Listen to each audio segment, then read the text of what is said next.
All right, welcome back to the Culture Coach podcast. I'm so excited for our guest today. We have Will Scott with us, the CEO and founder of Culture Fix. Will, welcome to the show. Well, thank you for having me, Wendy. Pleasure to be here. Excited to talk about culture. Me too. It's my favorite topic, as I'm Absolutely. sure it's yours as well.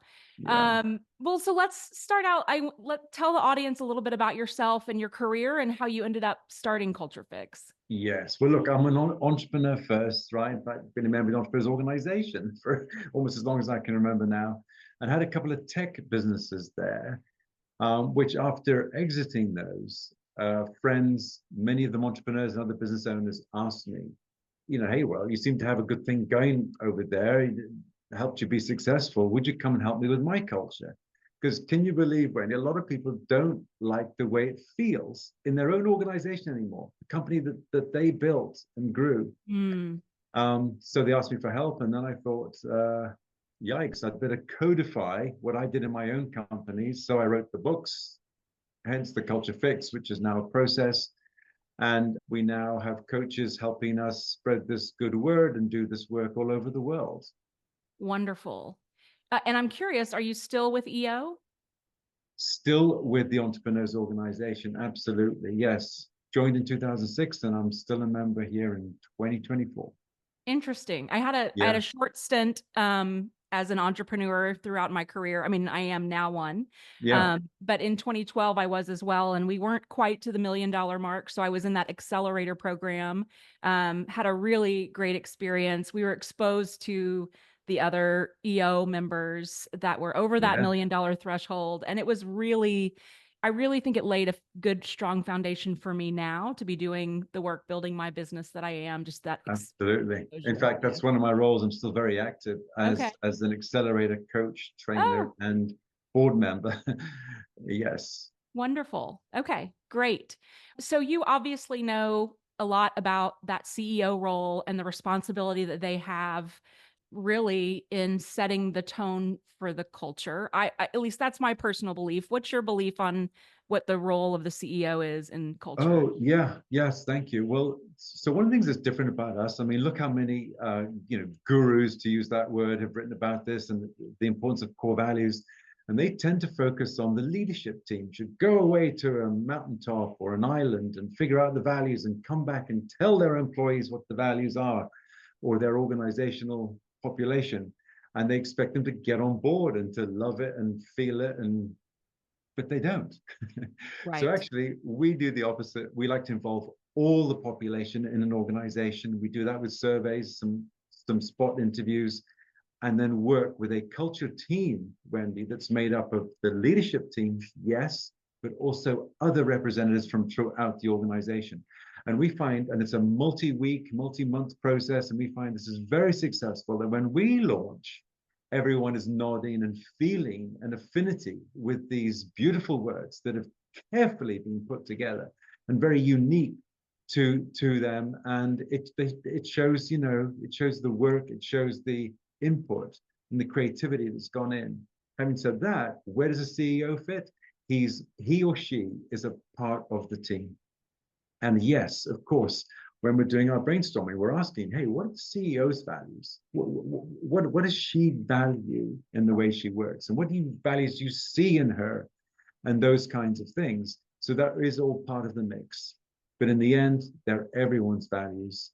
But yes, the CEO, definitely important that they love the values.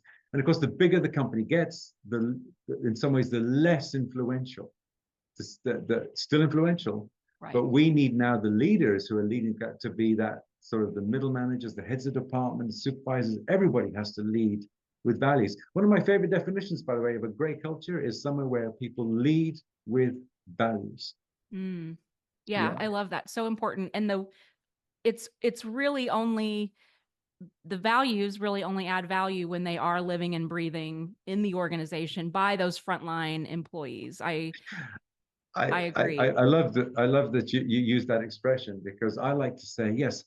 So many companies put their values on the wall, and then nobody knows them, nobody uses them, and therefore their values have no value. Right. Yes. Well, So we core values, I think that is, it's really at the core. But tell me more about your Culture Fix program and how long you go in to work with an organization. How long do you spend with them? What does that look like? Yeah. Well, of course, the answer is it depends. Okay. But the Yeah. Culture Fix program is really a 12-month program that's broken into two parts.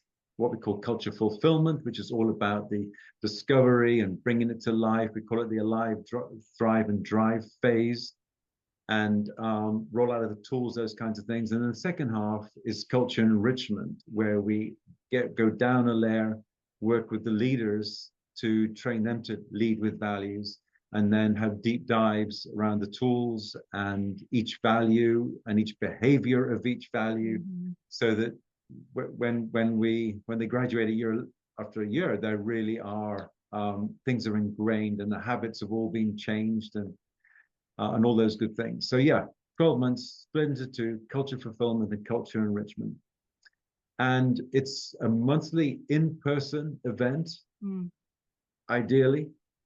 Of course, we can do some of it virtually or hybrid, but ideally it's a monthly in-person event. And then some culture coaching touches in between. We've found that we need to partner and embed with an organization to do this noble work. You can't just sort of come in every 90 days and do a quick reset, you know? That's great. Yeah. And so what challenge what challenges have you seen when you go in to work with an organization? And do you get pushback or people welcoming you with open arms? What's usually the Really, once someone's engaged with us, no, we don't see pushback. Of course, as programmatic as we are, there are always differences in every organization.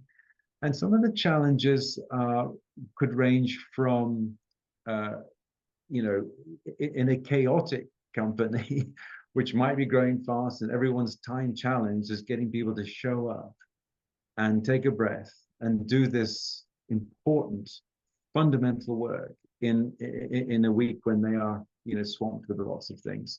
So sometimes just that mind space, that mind share can be a challenge. But the way we put our culture team together, Wendy, means that people can flex. mm, I'm fine with some people not showing up one week and different people showing up the next week or next month, because it's a multi-step, multi-month process. And nothing's set in stone right away. It sort of cooks and incubates, So that can be one challenge. Another one that I have learned to warn people about ahead of time is that this project will hit bumps. We will feel like we've lost our way and it's not working, or different emotions come up. But it's just part of the beautiful, story of peaks and valleys. And of course, on the other side of those valleys is always something great and something even better and more creative. And by hitting those bumps and working through it together. And so I've learned to coach that, hey, this work may result in some discomfort, but it's all part of the process. yeah. Trust the process. It's all going to work out and it'll all be beautiful. Sometimes the resistance might be too that, oh, people will say, because look, we do some goofy things, which actually have incredible value. I shouldn't even call them goofy, but things like we believe in visuals for the words, we believe in theme songs, we believe in even being able to karaoke to this. People will put Wow. dance routines. Some companies write their own songs, and telling stories and all kinds of bringing the arts basically to business to help bring our cultures alive. That's great. And yeah, but occasionally I'll get some pushback or some resistance. Oh, our people won't do that. Oh, because one of the things we do like is charades. We do charades around as a teaching tool for helping people correct people who are out of line or out of step with values.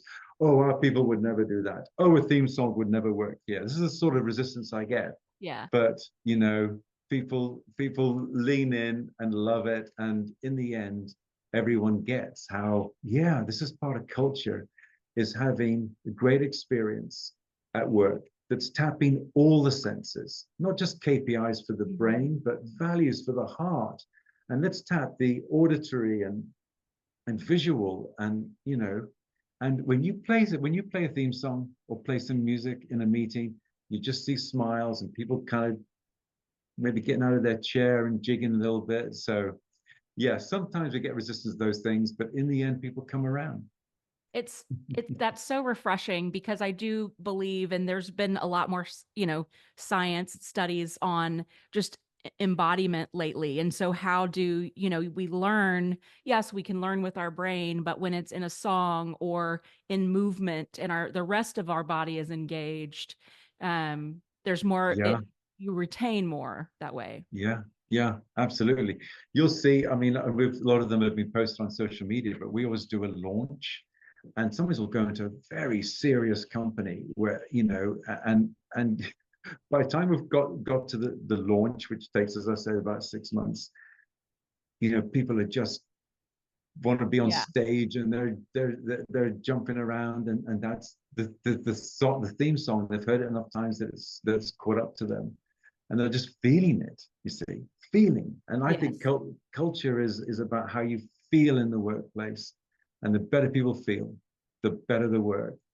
And we've kind of ignored that, don't we? We Yeah. don't pay enough attention to that.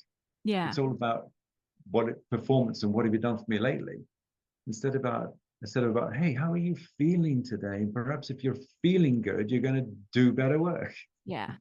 And what better way than to tie back to values, tie your work back to something meaningful.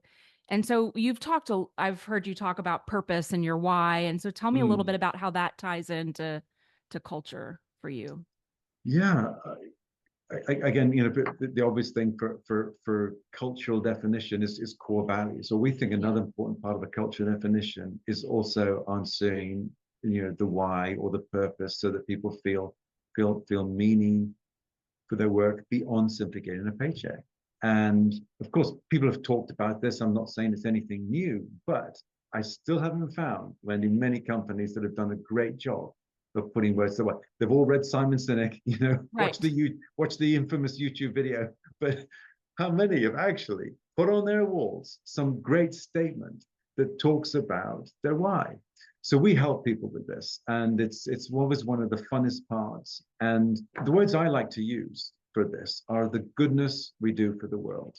Let's put some words to the goodness we do for the world, and that gets away from revenues and profits and number of offices and employees and those kinds of things. And then I like to put a number to it. So we can measure this and then put it out 3 years, this magic sort of planning horizon of 3 years, and let people go after achieving some great number of goodness they do for the world. Mm, And actually, most leadership teams don't know how to put words to this. And they certainly don't know how many they're mm, doing. They don't know how many human souls they're touching. And when we go through our work, the numbers always blows their mind.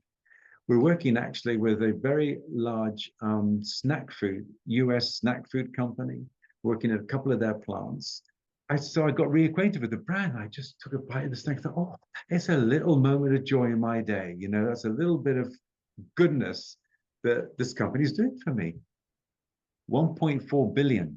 That's how many a year they are doing. wow. 1.4 billion servings a year. Therefore, 1.4 billion little moments of joy for people that are snacking this, you see? Yeah. And put that over 3 years, you're getting and some growth, you're getting to 5 billion. So this is 5 billion. So now, and the danger is unless you do this, Wendy, everyone's focus is on, pounds of product shipped, dollars, Right. cents, packaging, safety, of course, all that stuff. That's where their heads are. They forget to connect with why they do it, and Mm, that this product is bringing joy to people. And I think, and we've seen this many times, when you can change a factory's mentality to see it on the wall, this number, and count the way towards it, and start telling stories and putting pictures of people on the walls who are enjoying the snack. Now we can connect this routine work to the goodness they do for the world. It's a big part of culture, and very few people are doing this well. In my opinion, I think we've figured out that the culture is a great formula for helping people get to this. Yeah, it sounds very impactful. And just to switch the mindset from, like you said, the numbers to moments of joy. I mean, that's Yeah. impactful, and that makes you feel like showing up for work every day, even if, especially when it's on a factory floor where it Mhm. may seem mundane and monotonous, Yeah. to be able to tie some sort of purpose to that is Yeah. impactful for sure. Yeah, and we've seen this bring a lift to all the performance numbers, of course, that people Yes, care that little bit more about quality if they realize, oh my goodness, 6-year-old girls on a soccer field are going to be eating this. Maybe they'll try and get a few more boxes out the door in a day because that's a few more moments of joy, you see, and you yeah, can get this energy going throughout the place. Very exciting to bring people back who've been making these things for 30 years, by the way, bring them back to some meaning like that. So yes, thank you for giving me a chance to talk about purpose. yes, yeah, I love that. And it's such a shift from what we hear right now. I believe that culture is making a comeback because for a while it was the foosball tables and Mm, the keg in the office on Fridays. And but I really yeah, have started to see this swing toward, no, let's tie it back to core values. We can really operationalize culture by embedding different things into the flow of work, yeah, that tie us back to purpose, which it sounds like what you guys are doing. yeah. It's hilarious to me. Those football ties and Yeah, those kegerators at 4 o'clock, because if you don't like where you work and you don't like who you work with, you sure as heck don't want to play ping pong with them that's or right. have a beer with them. And That's that's why right. so many people, hey, it's 4 o'clock on Friday, and half the people are saying, "Whoop, I'm out of here." Yeah, They walk yeah, right by. Well, so with great cultures, I like to focus on having environments where people love where they work, who they work with, and feel like they have purpose and meaning to work. Then, you know, the family, the summer picnics and that suddenly have a yeah, greater attendance, and right. people are more, yeah, yeah, Still do the stuff, but yeah. let's come together But for a what common comes purpose. first is how you feel, Yes. not whether you're giving me something for free. Yeah, Yeah. yeah, Wonderful. And so you guys, so you come in, it's a 6 to 12 month effort. You're really embedding the core values, making it part of the way they work. yeah. What types of results would you say organizations are seeing, as a result of this? Of course, a lot of people tell you culture is not really measurable and it's a sort of soft thing, but we've found several ways to measure it. And so we can actually answer those questions fairly specifically. At the end of the 12, we do like an impact Yeah. survey at sort of 12, it depends, so 6 to 12 months after completing the engagement. And we ask the customers, hey, how much increase in productivity have you seen? And they can answer 25, 50, 75. How much increase in profitability have you seen? And we do ask 0, 25, and we always get big numbers there. One obvious one that a lot of people will know that's easy is the EMPS score. And we know, because we've done this now for hundreds of corporations all over the world, we know that the average MPS score from most companies at the beginning of our process is a negative number. And of course, the scale goes from -100 to +100, right? But Yep. most are negative, and most are negative significantly. -40 actually is kind of the average. By the end of the first 6 months, we're able to move that needle well into positive territory, and oftentimes by as many as 100 points. So imagine a company that's going from -40 to +60. Imagine it, and the word is feel. Imagine what it feels working in that company a few months later when you can, and not the leadership team, but we ask everybody. So Yeah. the employees are grading the culture from a -40 to a +60. Now it doesn't always go that much, but we have always seen an improvement. Yes. We had one company that started off at +88. That was hard, but we did move it to +91. Well done. That's awesome. Wow, But isn't that 88. That's a but great score. incredible score, the highest we ever saw. Now, amazing company. And would you, of course, they exited that company for a very high number, Oh, I very, bet. and of course, why? Partly because it's this great culture. Yeah. But one point about that, why people say, why would a company with a plus 88 bother investing in their culture? Well, of course, companies that have great cultures know the Right. value of a great culture, and they're always ready to Yeah. invest, to do something to keep it great as they're growing fast or to maintain it. Right. Okay, so tell me about your book. You have a new edition coming out at the end of August. Talk to me about the book. Yes, The Culture Fix, which first came out, I think, in 2020, and it's had a second edition in 22. We're bringing out the third edition actually next month, end of August. We're launching it at Culture Con. I wonder if any of your listeners are going to Oh Culture yeah, Con in Wisconsin, my awesome. home state. And yeah, so it's about 25% deeper, wider. It's expanded and improved edition, basically. We are excited about it. And then we start going into the other languages that we're getting demand for. So well, just to mention one Yeah. new thing that's new in this is this leading with values and this all important group. So you've got the senior leadership team, then you've got all the employees, but you've got this band of managers, supervisors, heads of department, how critical that group is. And in a 100-person company, to pick a number, there might be 12 of those, so 6 SLT, 12 managers. That group, how important that is to making it all work for everybody below.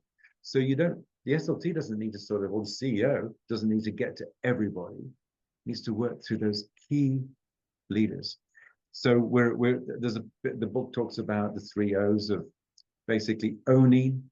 So we want those people to own the values, know them, live them, and then to orate them, to talk about them, to be able to lead with those values, refer to the core chart, drop the values into everyday conversation, lift somebody up when they're not, and those kinds of orate it, and then Yes. operate it using our tools for measuring, for hiring, for unhiring, all those good things. And so yeah, that's something that's new that's in this version of the book. I love that part. Yes, all the energy does not need to come from the SLT or from HR. It's Yeah. those folks, yeah. And we find the extroverts, like the sales and marketing people, Yeah. they love it. They're doing a great job. But the engineers, maybe not so much. So you have to invest there. And, you just learn a lot when you start doing this work. Yes, Yeah, absolutely. yeah. Wonderful. Well, this has been an amazing conversation. Before I wrap up, Will, though, is there anything any question that I didn't ask you that you want to make sure that you talk about? Well, look at the Culture Fix. We want more employees to feel loyal, engaged, and fulfilled, and we want the companies they work in to thrive. And so we're here to help. Check out our books, reach out if you think we can help with some of our tools. We're on. That's part of our purpose is doing that, and we want to do that for 10,000 companies and their million associates by 2030. So, yeah, I love that goal. Wonderful. Well, where can people find you if they want to work with yeah, you? at theculturefix.works. Yes, and of course my email is will@theculturefix.works. And our books are on Amazon, Audible, everywhere that you typically get your books. New edition coming out at the end of August. Yeah, Perfect. yeah. We'll put all this information in the show notes. Will, I really appreciate your time. Thank you so much for such a great conversation. Thank you, Wendy. It's been awesome. Thank you.